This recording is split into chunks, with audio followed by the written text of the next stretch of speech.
Bueno, vamos a continuar con el problema número 14,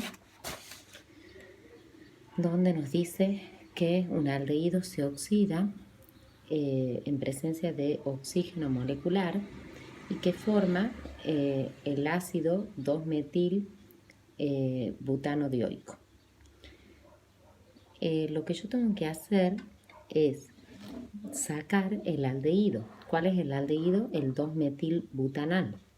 Ponerlo que reaccione con el oxígeno de manera tal que pongo un medio en el oxígeno para igualar la reacción química. Y de ahí comienzo con la estequiometría. Bien, diciendo cuántos moles de aldehído se oxidan para poder obtener 85 gramos de ácido. Lo de arriba va a surgir por estequiometría. Un mol de aldehído me forma el peso molecular del ácido. Y respecto al inciso número 2, los litros de oxígeno que reaccionan, voy a utilizar los moles de aldehído haciéndome la pregunta con cuántos litros de oxígeno van a reaccionar. Es lo mismo que ustedes pongan un medio o pongan 0,5 en la variante estequiométrica multiplicándolo por 22,4 litros. Después, respecto al problema número 15, hice la fórmula del propano, del propeno y del propino. Le saqué sus fórmulas moleculares y podemos ver que una de las diferencias es en los átomos de hidrógeno que contiene cada uno. Uno contiene 8, el otro 6 y el otro 4 respectivamente. A su vez, hay otras diferencias que podemos ver.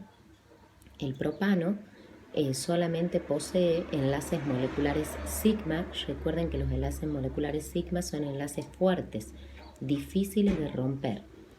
Los carbonos presentan hibridación sp3, no posee enlace molecular pi, puedo decir también, es un hidrocarburo de tipo saturado y daría reacciones de sustitución.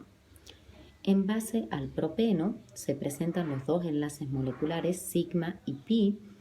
Recuerden que el pi es el débil, es el que se rompe para dar las reacciones de adición de este hidrocarburo insaturado. Vemos que hay los carbonos que van a formar esos dobles enlaces presentan hibridación sp2, bien, pero también tenemos que uno de los carbonos, o sea el carbono número 3, presenta hibridación sp3. Y de acuerdo al propino, también vemos los enlaces sigma y pi, donde tenemos 2 pi y 1 sigma. Los carbonos que forman ese triple enlace tienen hibridación sp en este hidrocarburo insaturado y también da reacciones de adición. Respecto a el problema número 16, debemos hacer el acetileno o el etino reaccionando con 2 moles de hidrógeno, porque me dice que el producto que se forma es el etano. Si me hubiera dicho que es el eteno, significa que yo tengo que hacerlo reaccionar con 1 mol de hidrógeno. Entonces, de esta manera calculo los moles de etano que se forman a partir de los 11,2 litros de hidrógeno y cuántos gramos de acetileno o de etino reaccionan con los 11,2 litros, bien, o decímetro cúbico, que es lo mismo, de hidrógeno. En base al problema número 17, hablamos de unión covalente, donde ahí se comparten pares de electrones. O también puedo decir electrones de una manera plural para poder marcar la opción C, donde me dice que se comparten electrones entre 2 átomos aportando electrones cada uno de estos elementos. Recordemos que la unión covalente tenemos la simple, la doble y la triple, donde se comparte un par de electrones, 2 pares de electrones o 3 pares de electrones respectivamente. La unión covalente polar, donde hay una distribución asimétrica de la carga eléctrica porque se genera ese dipolo, sí o sí, entre moléculas que tengan electronegatividades diferentes, mientras que la unión covalente apolar puede ser entre moléculas que estén formadas por átomos iguales o sea que tengan la misma electronegatividad, por ejemplo, la molécula de cloro, de hidrógeno, de oxígeno, etc., pero también se puede presentar entre moléculas que posean diferente electronegatividad, pero que sean simétricas. Y la unión dativa o coordinada significaba que era una variante de la unión covalente donde uno de los átomos aportaba el par entero para que se establezca el enlace covalente y el otro lo recibía.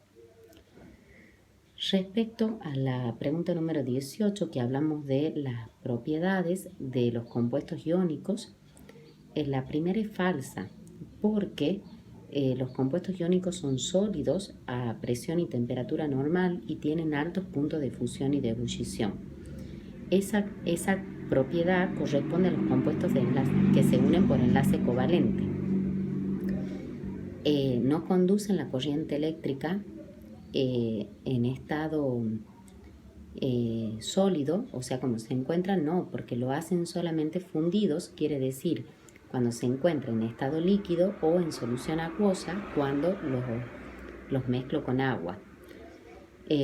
¿Son solubles en agua? Sí, perfectamente.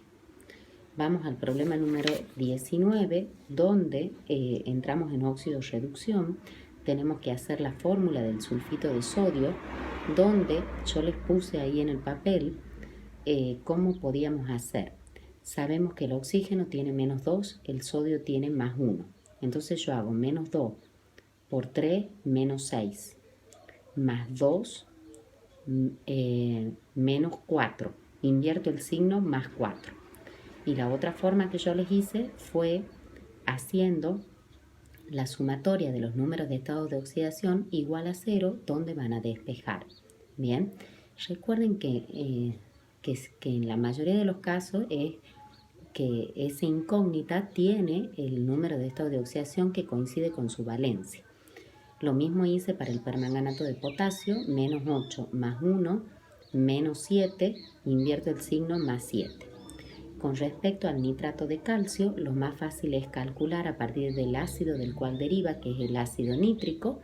Le saco menos 6 más 1, menos 5, invierto el signo, más 5. Y con respecto al